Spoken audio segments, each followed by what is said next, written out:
Hi, welcome to the Sifu Mimi Chan Show. Thanks for joining the conversation.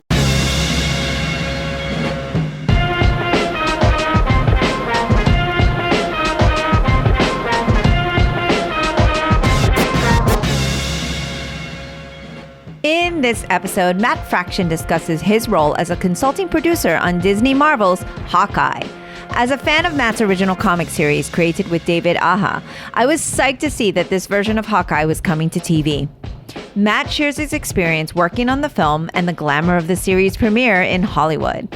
We recorded this episode a day before it airs, so let us know what you think of the show now that it's streaming on Disney+. I always enjoy catching up with Matt and getting insight on his films of the moment.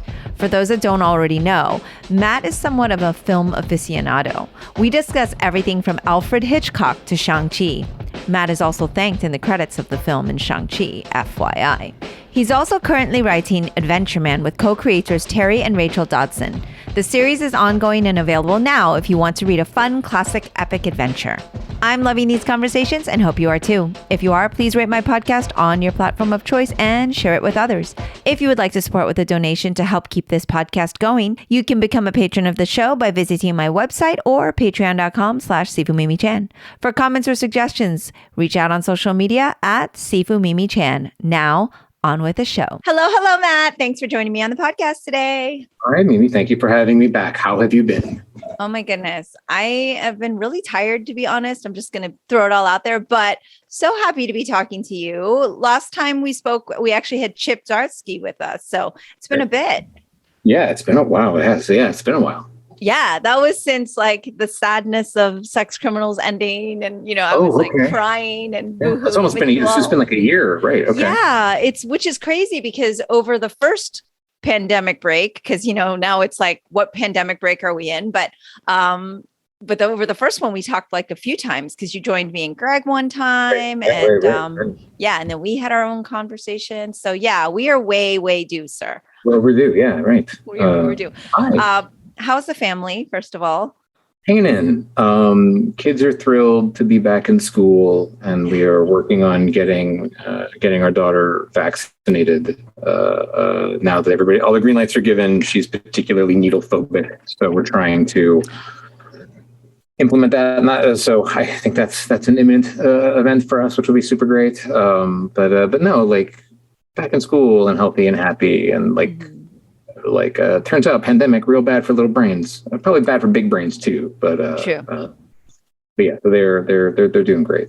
Okay, that's so good to hear, because I know you're right. For the young ones, it was such a disruption, and I think just having that vaccination just makes you feel like a little bit of a sigh of, okay, like there's a sense of normality, and not that we don't have to be careful, but at least we're not in major fear. And right. It's just been, as I teach Kung Fu, and like just seeing the little kids and just like, all right, everyone stand on your X, which is 20 feet apart, and having a little less of that stress would be nice for sure. But I'm very glad they're back in school and enjoying that. Of course, right now we're talking, you and I are actually speaking on the holiday break, right? It's Thanksgiving week. And so I'm sure that has a lot of things to do. I know Halloween's huge in your household. Yeah, my son is upstairs, but yeah, it's break. My son is upstairs playing video games. My daughter is at horse camp. So, that's ooh, I love that. The horsemanship has been a thing she's discovered here over the summer.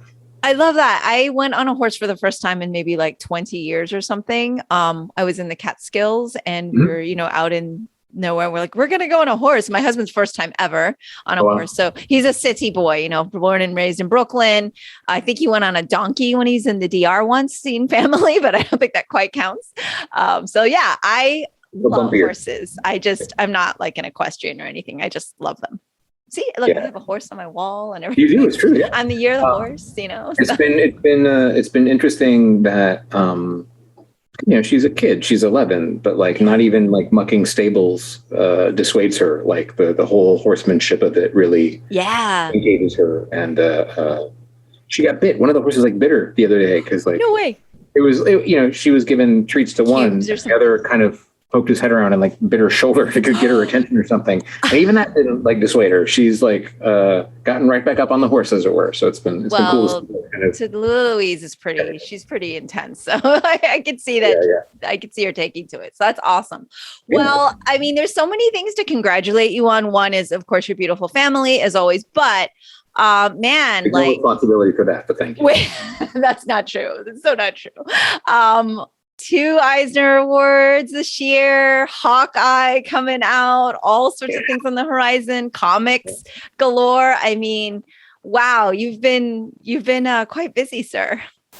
I'm not supposed to be. It just looks like it, I think. It's all like it really sort of didn't do too much over the last year, other than like kid stuff, because Kel's schedule, my wife was incredibly busy. Yeah. And I was at a place when kind of the pandemic came down that everything was wrapping up. So I kind of was house dad and like helped school and errands and stuff, and sort of wasn't really doing too terribly much. So it's just by fluke and happenstance timing and probably a couple supply chain issues that make it look like I've been way busier than I actually, or at least, it's not that I've not been busy. It's not been like, like, I don't know. It's weird timing. Grinding out, right? Like it makes it look like you've literally been like not sleeping and just putting out creative content. But like, or I just have no idea how to gauge what that actually looks like. So who knows? It could be a bit of a... maybe this isn't what normal people are like. Yeah. What's normal anyway? I clearly have no idea.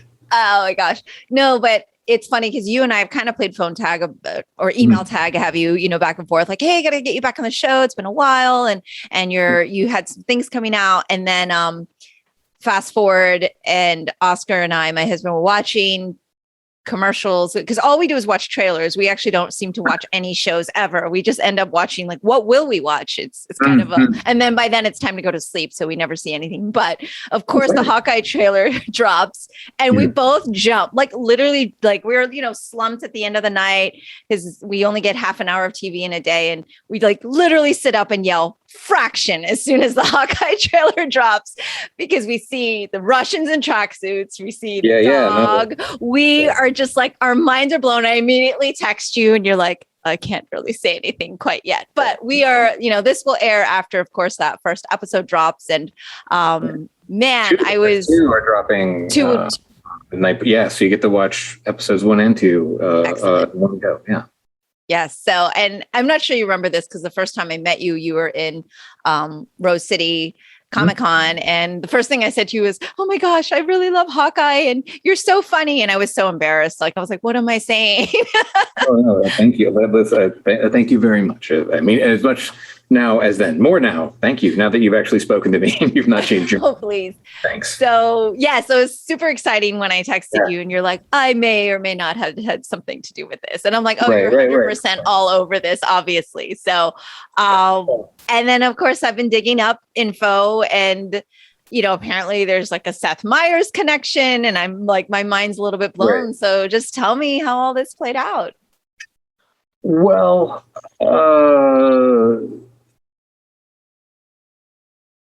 I don't know. I think I'm credited as consulting producer on it. But I was brought in when the show was. I sort of found out. In fact, I think I was doing a signing for the first Jimmy Olsen issue with Steve Lieber here in Portland, and it was like during San Diego. Okay. Someone came up and showed me on their phone that they had announced the Hawkeye show with David's logo. So I had a suspicion. But yeah, so I was contacted and to sort of listen and give feedback and thoughts on what the show was and where they were going and how it was working and what I thought about it. And they were using the book that me and David and Annie and everybody else did it as a kind of North Star, I guess, for where they wanted to go with it. And they had sort of the story blends and merges the Hawkeye of the movies and a lot of kind of the character as we experienced him, I guess, right? Whatever you call it, whatever so it's got a lot of it's a really nice blend. They found a very, I know I'm also on record as kind of, I love the family back home. I love Linda Cardellini and the kids. Like I love that in Avengers 2. I thought that was the way to make him exactly how I saw him. So it celebrates kind of everything that came before and a lot of the stuff that we did. And then, the sort of, Kelly Thompson, Tiff Meyer, all these other incredible writers and creators, after me. It's always working in the Marvel universe, regardless whether it's comics or the movies, is like being in a relay race. You hold the baton for a little while and then you hand it to somebody else, and like these folks liked it when we held the baton, so that's cool. But yeah, so it's, I don't even, like, it was before the pandemic was the first time I was out and sort of met everybody and talked and listened and got scripts and read, and then just sort of throughout the pandemic would kind of get more and more and more. In parallel to this, so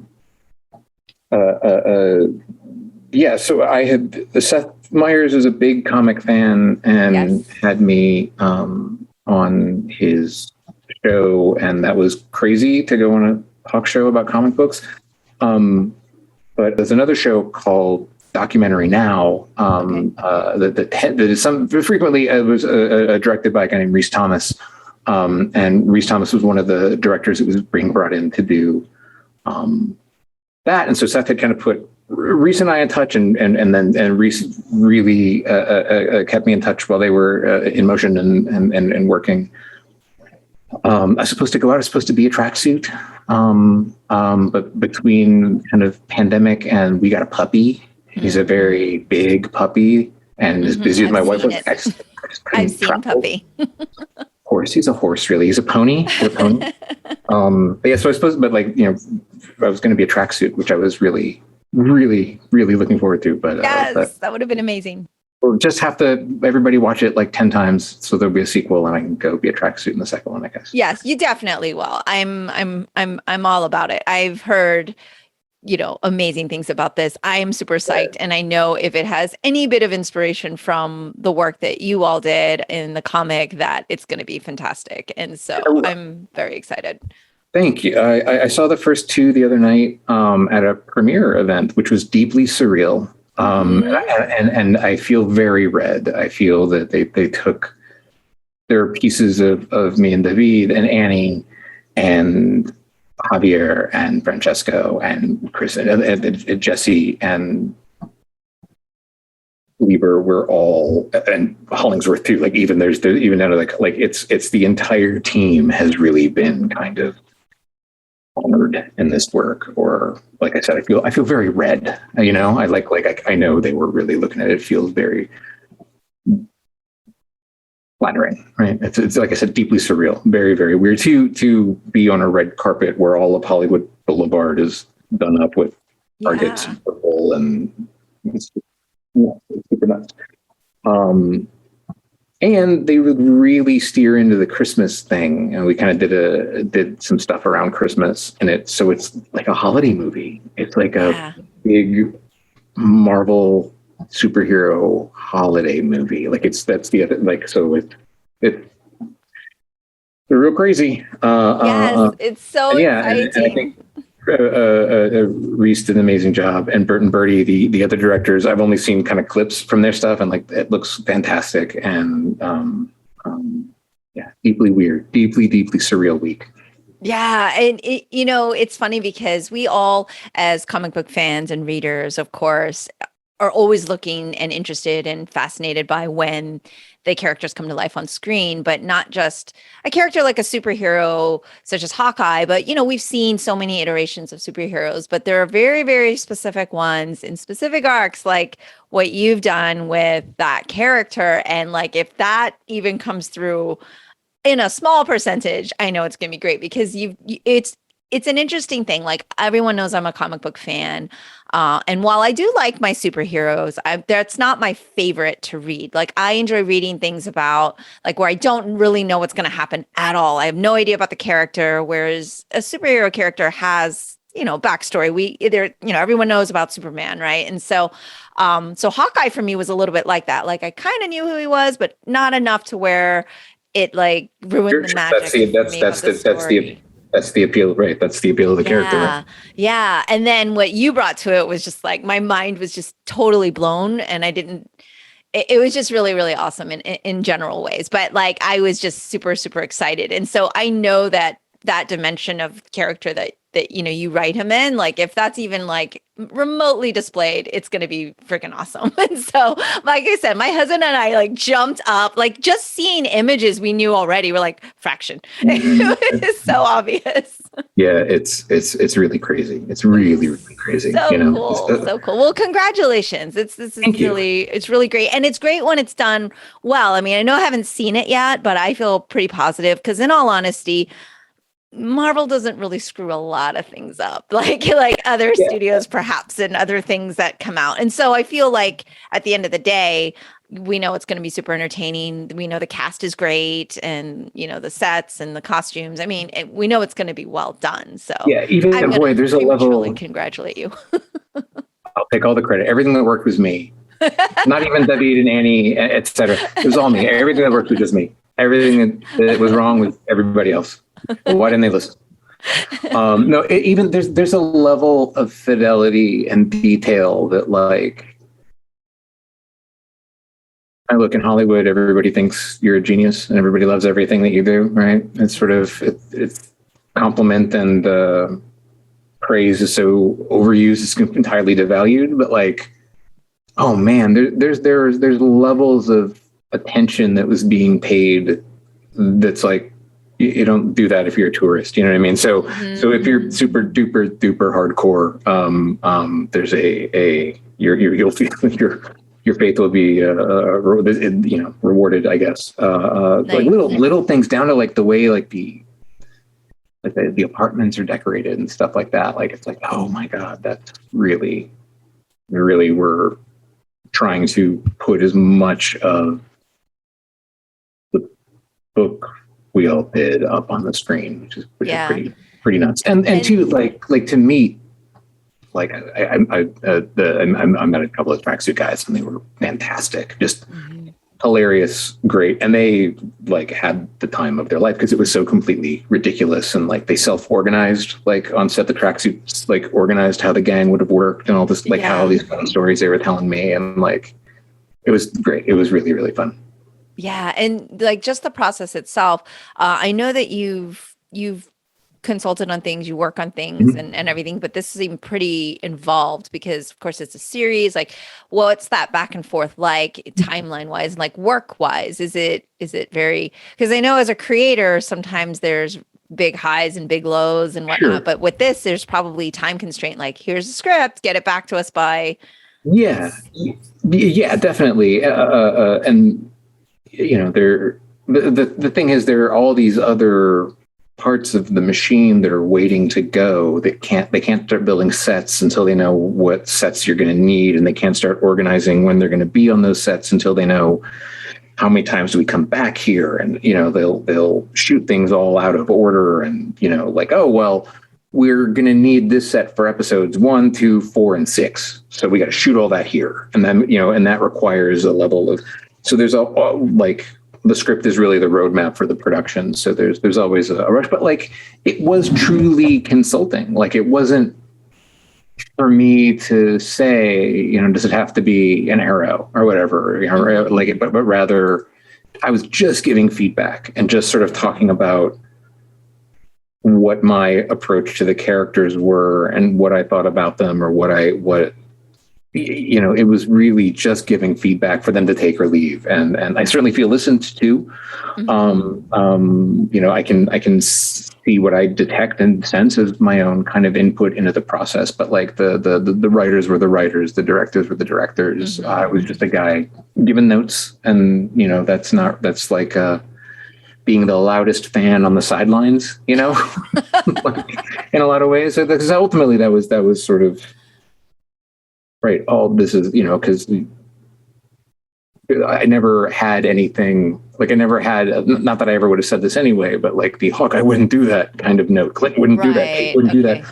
was never like they were in tune with what they were, like the whole, like I never felt like you guys don't understand what I was. It was never like that. It was always just,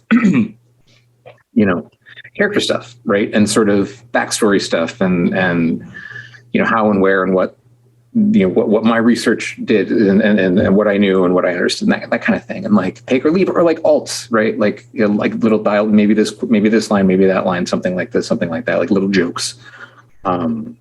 Especially with Kate, and part of that was just, it felt a little bit like getting to write Kate again. So just to kind of suggest nonsense for Kate to say was cool. But no, it like I said, I from the minute the process started, felt it was so clear that everyone involved. It was paying homage to the book and was trying to honor it, and like it was always in great hands, and yeah, everything that works about it was me, and just me, and no one else. Entirely me. I mean, so does that mean, let's say, season 2, your tracksuit, but does that also mean perhaps like, would you, is there a chance that you may get to write a little bit on these things? I have no idea. I have no idea how those decisions get made, or I don't know. Would you be interested? Yes and no. And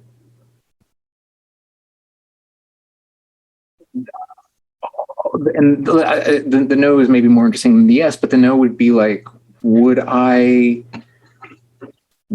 going back to these characters, even if it's in like a medium I hadn't used would it diminish the work? Would it somehow, would it be boring? Would it be repetitive? Would it be, I don't know. It's like I would have to think and talk to the producers and see, you know what I mean? Like, I don't even know that there would be a sequel series. I mean, it's hopefully in success, right? But like, I don't know. It would depend on what the directive was and where we were going and what the thinking was. Cause my greatest fear would be diminishing the work that so many people love, that I love doing, that I love the experience of making it, and everyone that worked on it with me. Like, and the worst thing would be to do something that made them think like, oh, that kind of sucked, So yeah, so I don't know. like it's kind of here already, in its place, and you just kind of, it's like, don't want to poke the bear. I would rather ruin a Marvel character that I'm unfamiliar with by writing a lousy TV show than retroactively somehow spoil. I don't know. I think, like it'd be, I haven't really thought about it before. I'm just kind of thinking about it out loud. So maybe this is all ridiculous. Of course. Listen, if Marvel calls and says, do you want to write the sequel? Of course. But no, there'd be a... And I have every confidence it would be just great. Only if it doesn't suck. Only if I can figure out a way to do it that wouldn't suck. Right. Well, generally speaking, you have a pretty good track record of not sucking when it comes to writing. So I feel pretty confident. Now, Reese and I got each other going pretty good when we were hanging out the other night. We were getting each other pretty spun up. So hopefully, yeah. Maybe it's funny. It's so Christmassy. Yes, it feels Christmassy. Like it's kind of brilliant in that way, because it's like, how do you carve a different identity for all those different shows and all the different movies, and they're all kind of this one massive piece. And something about the Christmas of it, it's really about a guy trying to get everything on his to-do list crossed off so he can get home for Christmas. Like it is, it's a small ball. That's what passes as a small ball story, right? Like all the Hawkeye issues were small ball stories, right? I need to go buy some tape. I need to go right. It's all little tiny done in one kind of stories. And this is a very, right now it's this guy trying to get his Christmas stuff done. That's how it will be completely independent. You're not going to think you're accidentally watching an episode of Loki. You know what I mean? Right. Yeah. I don't think there'll be any confusion. Yeah. So that was fun to see. Like, oh wow, this is really, and too, like being part of like a Disney Christmas content array. Like, oh, this is going to play every December for the rest of my life. Pretty much. which is nuts. Yeah. Yeah, and the whole Disney thing as well. Like that's it. It's like they know how to market Christmas stuff for sure. They know how to make it. And that was the other, like the on Hollywood Boulevard outside of the theater, like it wasn't just the carpet and the Hawkeye designs and like sort of the costumes from Daddy and Nanny and the design work and stuff, but like they had Christmas trees and inflatable Santa and fake snow machines. Wow. So even as a kind of mild Los Angeles night, but done up entirely like Christmas, but like fake Christmas, like Hollywood Christmas. It was very, like I said, deeply surreal, Hollywood. Deeply surreal. Very, very Hollywood. Oh my gosh. Well, it is all very exciting and completely unrelated.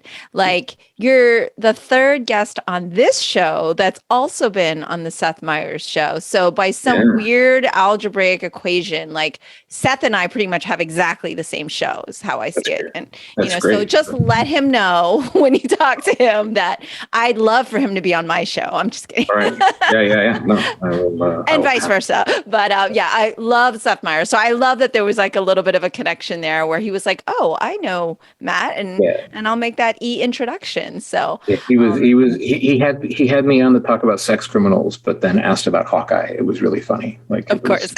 He's a good dude. He's a super good dude. Excellent.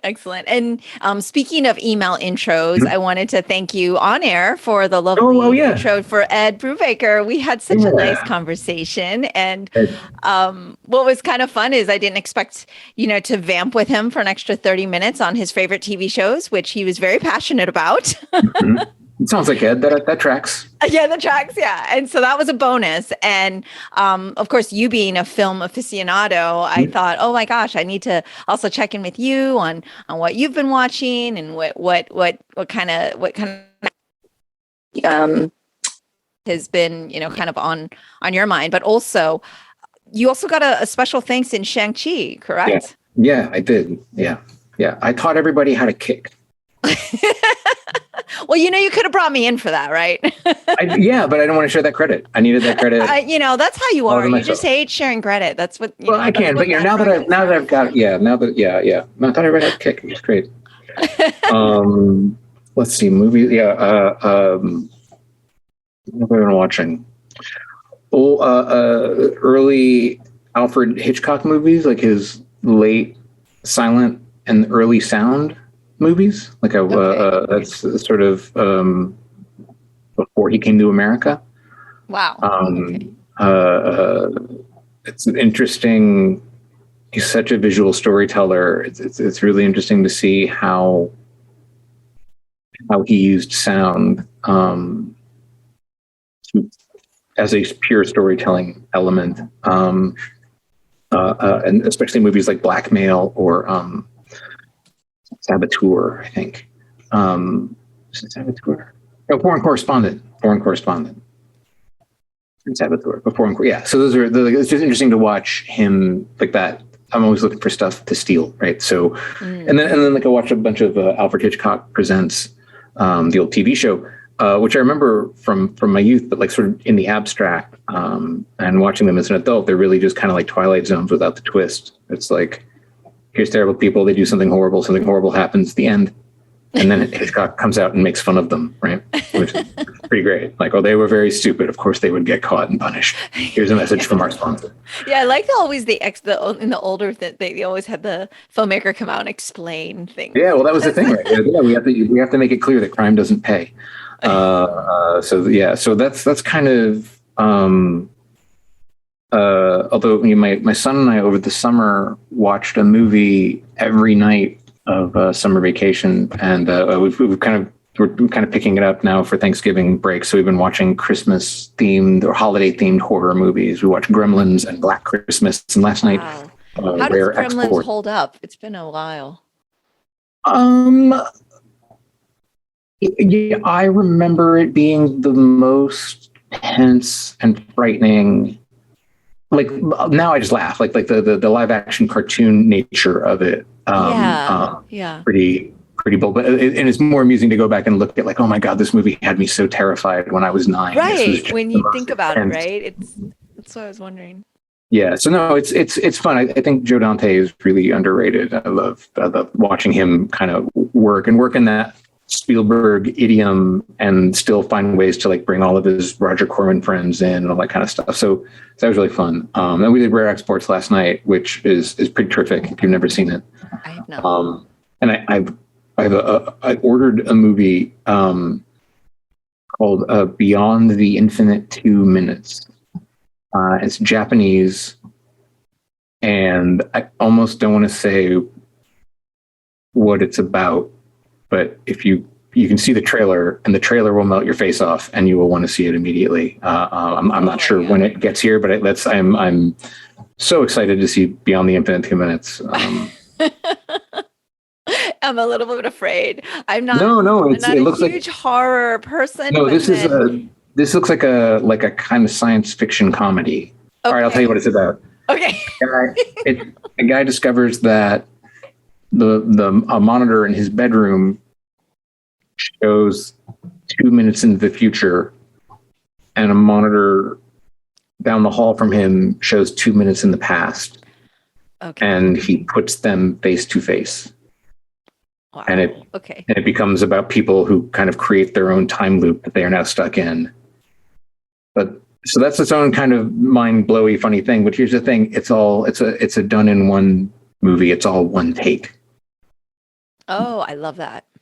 Yeah. So it's all in one take. But at some point, there's a bit where he's in front of the monitor. He's like, "This is me." And this is me 2 minutes in the future. This is me 4 minutes in the future. This is me 8 minutes in the future. I'm like, but if it's all one take, how are they doing that? Anyway, yeah. I can't wait to see it. I'm very excited. Yeah. Beyond the Infinite 2 Minutes. Just watch the trailer. I got it written down, and I'm going to link that for people so they can all get their faces melted off as well. Right. Melt faces. Yeah, I know. I always get really interesting. This is the thing. It's like, I always know when I ask you, I'm not going to get like the latest Marvel movie review. I'm going to get something really obscure and fascinating, which is exactly why I wanted to ask you. And I haven't, still not 100% comfortable like going back to theaters. So like I really want to see The French Dispatch, and I really want to see Licorice. Yeah, me too. But yeah, I'm not quite a hundo on getting back into a theater quite yet, so we'll see. Yeah, we are not as well quite comfortable. For my Kung Fu peeps, I rented a theater out for Shang-Chi so we could do the Kung Fu thing, and so that was private, and my parents could go because I knew it would just be us, and we were like the first screening of the day. I don't even know if that makes a difference, but it made me feel a little more comfortable, even though they say they sanitize between. Like, it made me feel better, and so yeah. Yeah. Did you have students with you then too?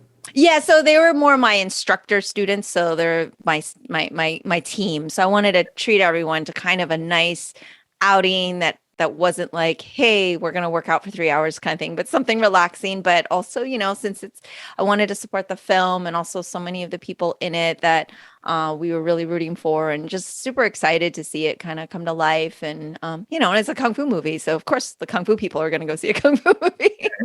Yeah. I regret not being able to see it with a crowd. Theater. Yeah. Yeah. What'd you think?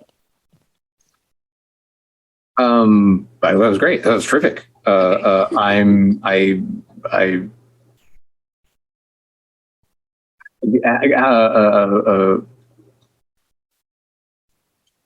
Simu Liu was great and charming and charismatic and made it look effortless. I thought Awkwafina was hilarious.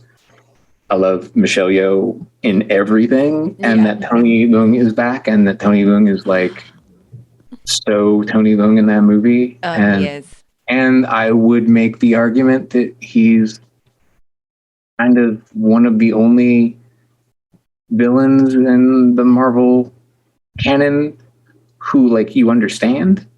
There's sort of like lots of device-based, I need the dibbly-dab to do the flippity-flu kind of stuff. But this was like, oh yeah, no, I think my wife is still alive and she's trapped in hell. I'm going to rescue her because I love her. And she's the only good thing in the world. And I'm going to throw everything else away if it means getting back to her. Like that's really clear. Like I understand that. My mom understands that. You don't need to know who Thanos is and what the gems do. That's like, oh no, he thinks his wife is behind that rock. Yeah, he's going to get behind that rock. I loved that it was such a Tony Leung motive, such a character, such a Tony Leung character. You know what I mean? The only if only he could smoke. Perfect. Yes, he's just perfect for it. Yeah. If only let him smoke in the rain. That was the only thing in the movie. Is just have a cigarette and think right in the rain, and then like with the different what is it called, color scheme, like highly saturate that one shot. Yeah, no, I thought it was all terrific, and I loved seeing the kind of some of the all-stars of Kung Fu cinema popping up in little roles here and there. And I love the little homages to his career, sort of all and to just kind of Kung Fu films, and how kind of each kind of big set piece fight had its own kind of flavor and style and backing. And I thought it was terrific. I thought it was a blast. Yeah, I enjoyed it as well.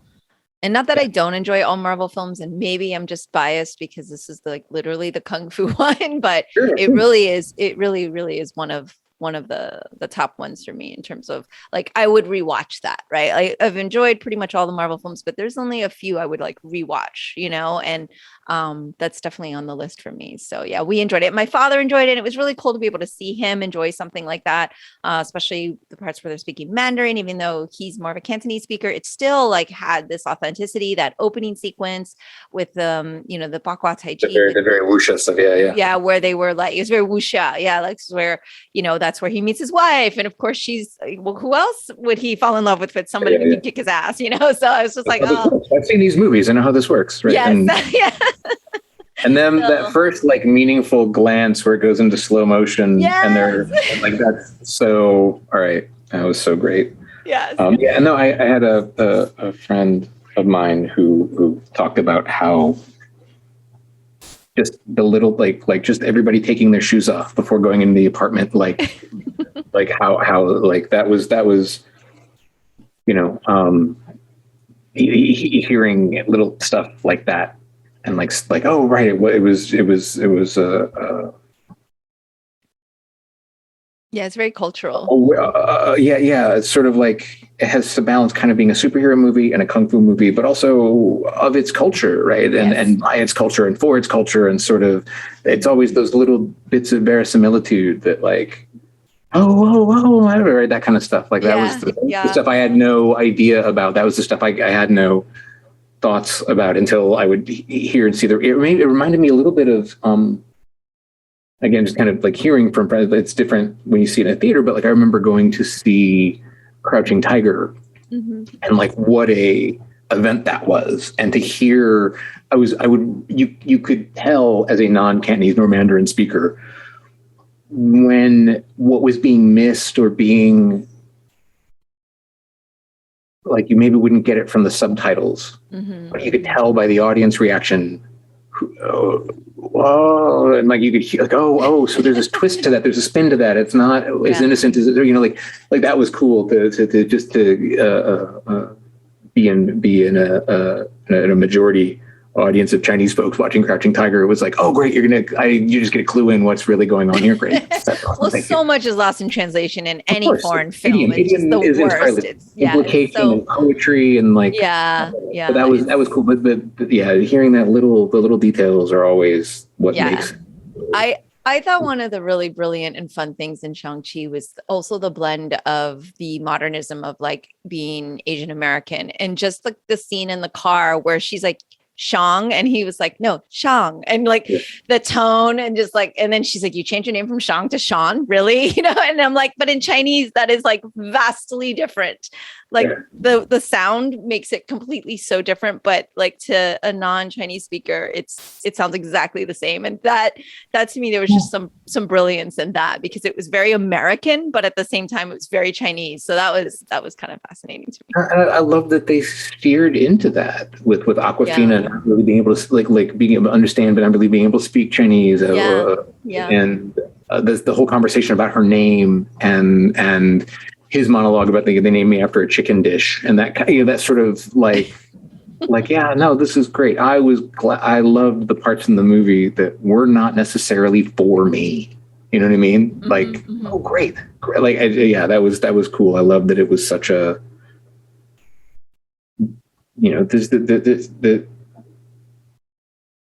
Yeah, I really enjoyed it. I really, really enjoyed it. I'm so glad. I'm so glad. And it had a lot to do, right? It had a kind of yeah, Black Panther level it did.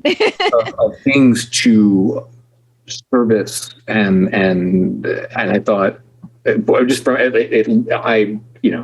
Yeah, 100%. I'm ultimately not the judge with how some of those things worked out, but it was cool to hear from people and cool to see on screen. Like, oh wow, I have never thought about that before. I bet that that was really. Love that stuff. It was interesting of the timing too, because it's like Shang-Chi could have come out at any point during this MCU. It could have come out at any time, and it's like, wow, it really came out right as we're kind of not wrapping the pandemic, but after all the ill effects of the pandemic from the anti-Asian hate crimes and everything. And it was like, it's so, they always say things are timely, anything that has to do with racial systemic racism or anything, it's timely. I'm like, well, it's there.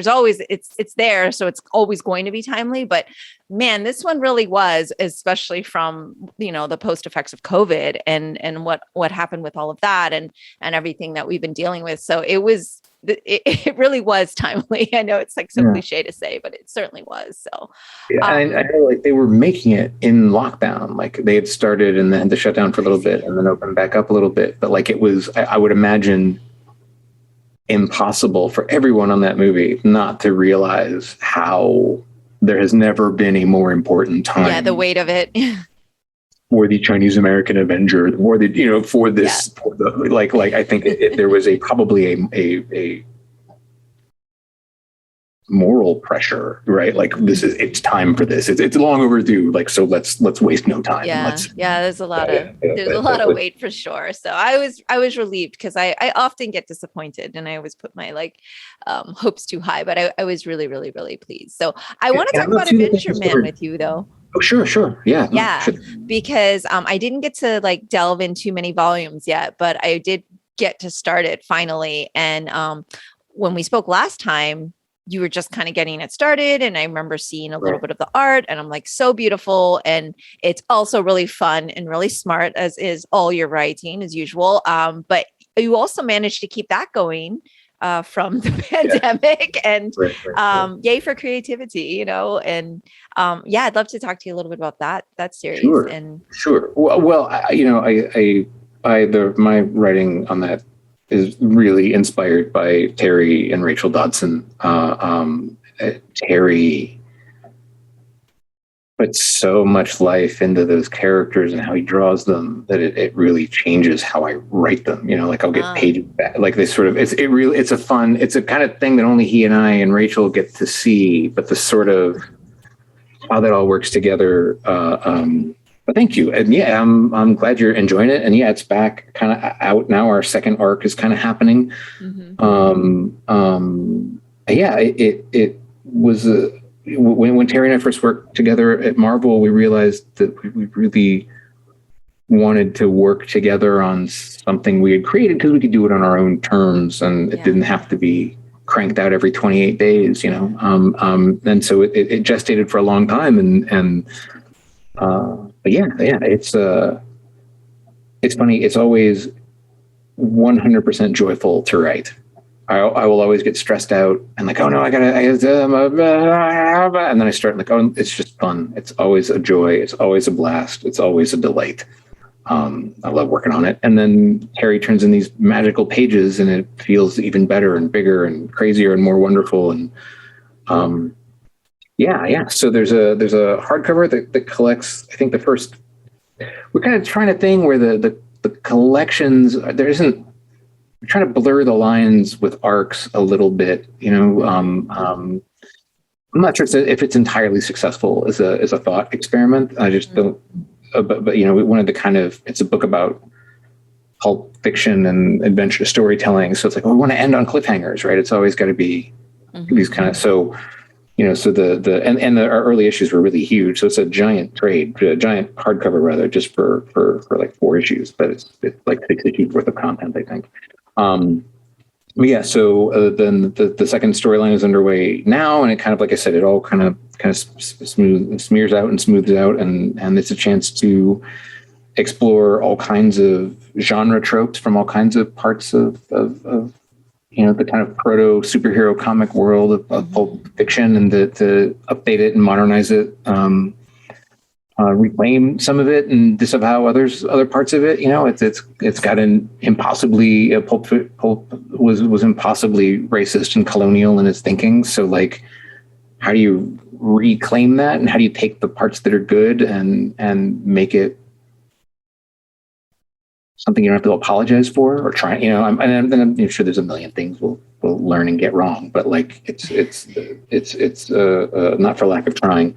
So and most of all, it's I've been gone to some heavy places and some dark places, and so it's a chance to work in a kind of adventure like idiom for everybody. It's sort of like, I remember I get asked about, who do you think you should direct this? Like Pete Docter. I think this should be like a Pixar movie. Like if that has that kind of feeling of like, there's something for everybody here. Yeah. And you can't say all ages without people thinking it's like, oh, it's a kid's stuff. But like, I'm really trying to write like classic kind of like the comics I grew up with, where, it feels that way. It feels very epic, but classic at the same time, like, modern. It's weird. It's got this modern, epic, classic feel. But it's a lot of fun, and it's really like you said, the pages are beautiful. Yeah, so, it's meant to be a romp. It's meant to be fun and light and exciting, and not and it really was a thing that I started out writing for my daughter. So in some way, it was like, all right, so it's really got to be a thing that you can read to a kid. It's got to be a thing that everybody, like Raiders, like you think of Raiders of the Lost Ark. Yes, it has a very Raiders feel. Yeah, like that epic, like adventure. Yeah. Where maybe but when it can be a little gremlin scary sometimes. Right. Right. So when you're 8 or 9, it's like, oh my God, it's so. But then but there's a dark character. It's shadowy. But so it's and now it's funny, the arc that's coming out now, it's all set during Christmas, so it's all very like seasonally appropriate, which is very very funny. But you're so seasonal this year. Well, I was writing it around this time last year, right? So it was like, it's Christmas time. I guess I'm writing about Christmas. It just so happened that here we are. So it worked out.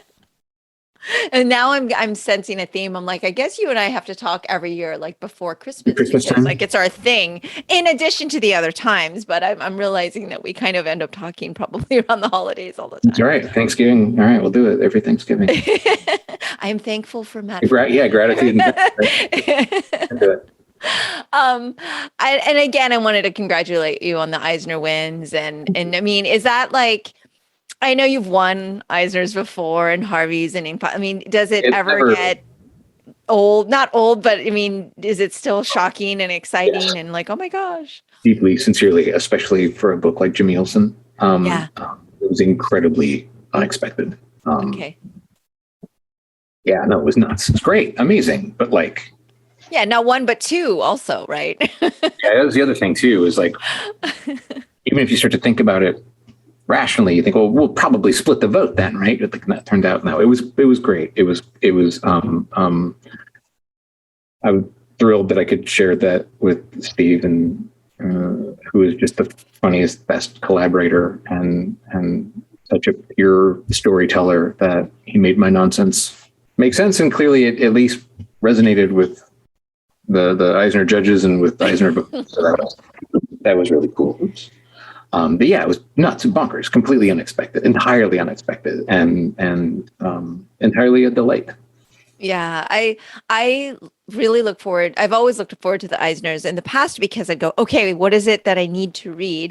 And I don't just read the winners. I read like everyone who's nominated, because obviously I'm like, okay, great. This is where I get my like awareness. That's where I get my comics news kind of thing. Like in addition to asking my friend who owns a comic book shop, Paper Asylum in Boston, I'm like, all right, well, what do I read next? But right.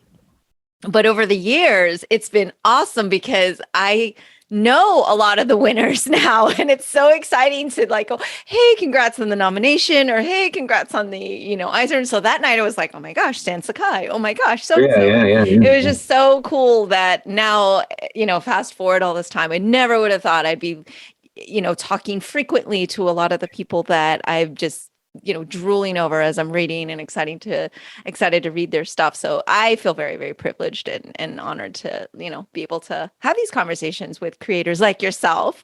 You make And it of very course, our pal Greg. Greg. Yeah. Well, I thought it was Rob this year. I thought Greg had a nomination this year. That was a tremendous piece of work. Not Rob, Yes. but I was, no disrespect to the winner. Right. I voted differently. I thought Greg's story was terrific this year. I did as well. And I also your arc in that same series was thank you. as well. Thank you. I got to draw Batman in that. That's all that matters. And one of the panels, he's holding up a piece of art that Joker made in art therapy. Okay. And I drew it. Oh, you drew that one. I get to now claim to be both the writer and artist of Batman, which I'm very excited. Of course. There you go. That's it. You can claim it, and that's all that matters. Yep, and it's there, and it's in print, and it's proof. I wrote and drew I love that art therapy Batman. Yeah, writer and artist of Batman. That's me. No, it's always crazy, and like, we had a very, have sort of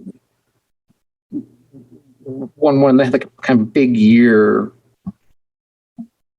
and then it was just easy to think like, well, that's it. There's a lot of worthwhile folks, like surely, and it's so much of it is it's voted by your peers, like that thing, and like, it's just as somebody who has read comics their whole life, like it's never not amazing to have my name and Will Eisner's name on the same thing, so it's pretty great. And for such an insane, ridiculous thing like Jimmy Olsen just makes it all the better. Yeah, that I can see how that felt very special. And that's another thing for our listeners, because we have a lot of comic fan followers now, ever since I started having esteemed guests like yourself on. How does that work? Like, who gets invited to vote, and how do the Eisners work? Working professionals in that in the field. Like, it is basically, if you make your living making comics, or you make comics, you are allowed to vote. That's So it's all. But it seems like, though, not everyone who makes comics can really vote. Is there like kind of a criteria? As I recall, you just have to like submit like just proof of work. Like, it's not like you have to be doing only comics, but like, do you make comics? Like, send it, show us, and send the thing, and then you get in. And as far as I know, you're never going to get kicked out because you're Matt Fraction at this point. But I would imagine someone new would say, "Oh, are you still creating? You have to show like credentials and stuff." Yeah, I think you just have to show the work, and even now, like the webcomic stuff is so prevalent and so prominent. Like, I think it's like, just show us your work and show that you work in the field, and well, you're welcome to it.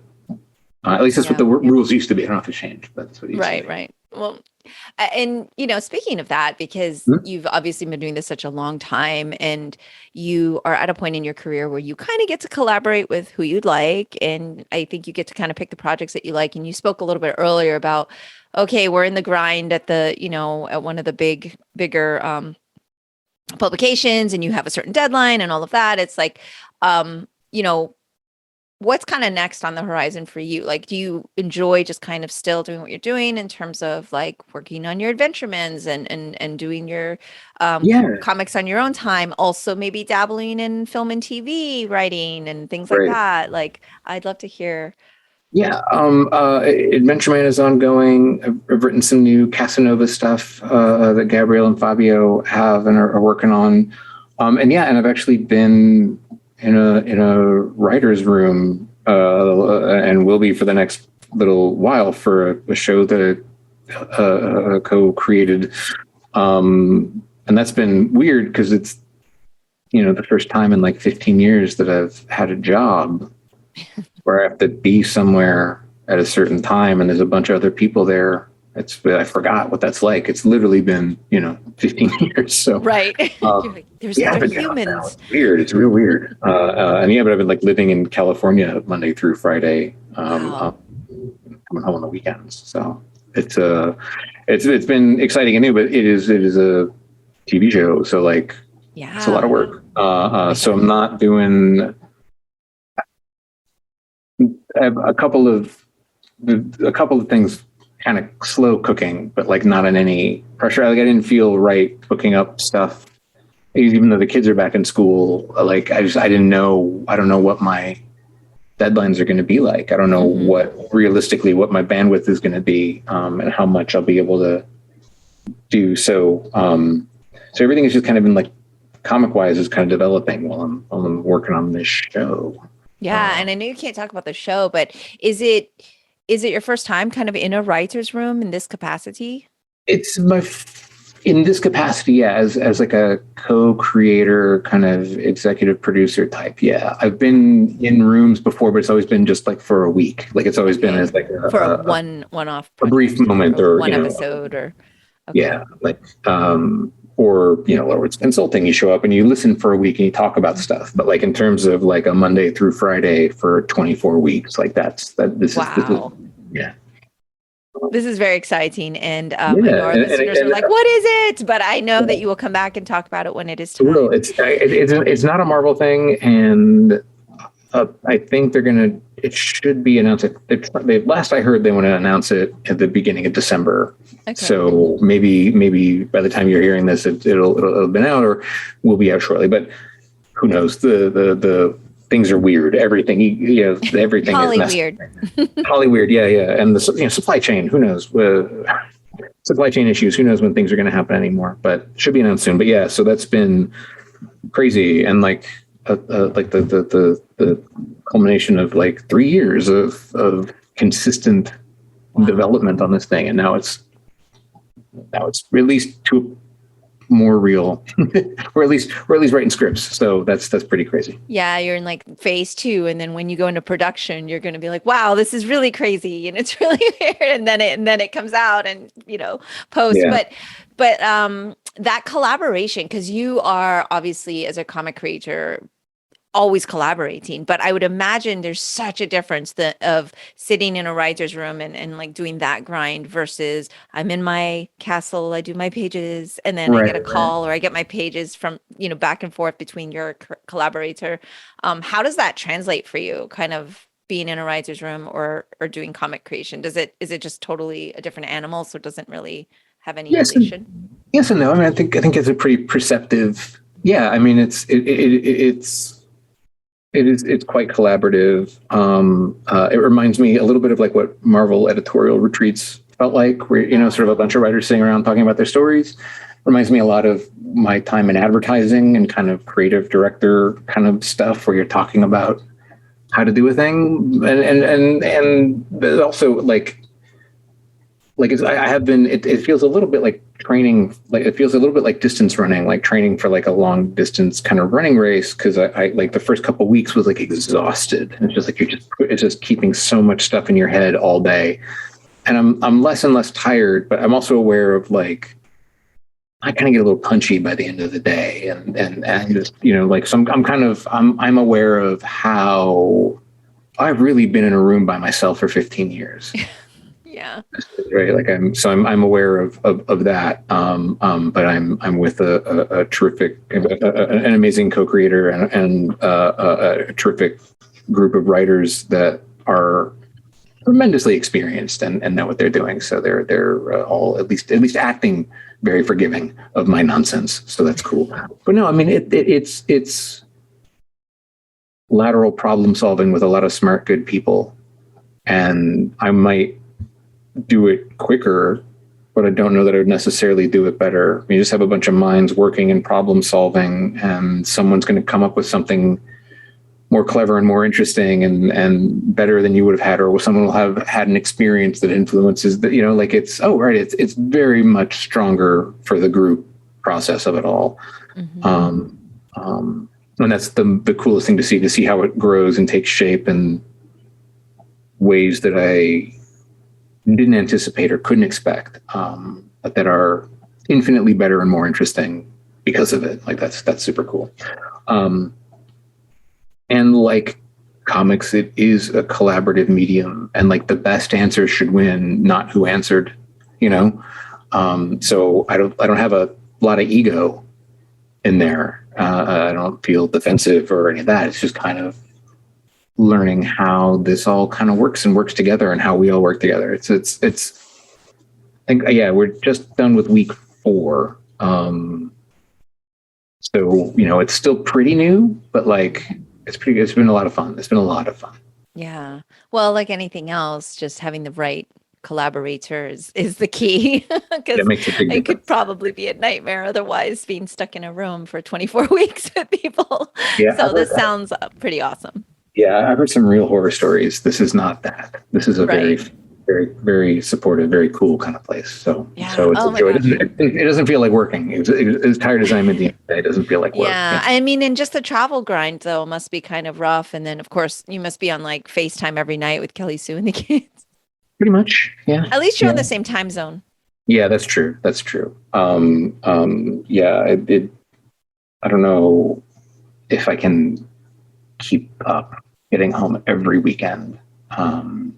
Just because like this past week, I really felt it. This last week was the first time I really felt like I gotta like, I'm not sleeping really well. I never sleep well, but I'm sleeping particularly shitty right now. So, there's just like, I'm feeling this is a perfect week for holidays, like rest up and recuperate. Yeah. Oh, Get I feel myself you back because on. I have sleep issues as well. So we can talk about that off air and compare Yeah, some yeah, like, healing notes. yeah.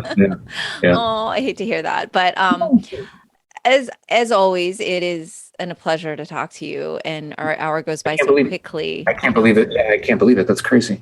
I know. And also our year went by quickly because I looked and I was like, yeah, it was Sex Criminals was the last time we spoke, when that kind of wrapped, and then Yeah, before that we had spoken a few times. So yeah, this has been too long. Crazy. Time Crazy. flies, right? Yeah. Oh my gosh. So like I said, and our listeners are going to be expecting it now, that you're going to have to come back and talk about your official project that's unofficially announced, and more comic things and all of that with Mr. Matt Fraction. So thank you so much for talking to me. I miss talking to you, and it's always a pleasure. Yeah, it was the fastest hour of my year. So Oh, you're too kind. All right. Until next time. bye, everybody. That's all for today's episode. Thanks for listening to The Sifu Mimi Chan Show. Please subscribe and rate my podcast on your platform of choice and leave a review. You can become a patron of the show at patreon.com/SifuMimiChan to help keep this podcast going. Follow me and interact on social media at Sifu Mimi Chan on Instagram, Twitter, or Facebook.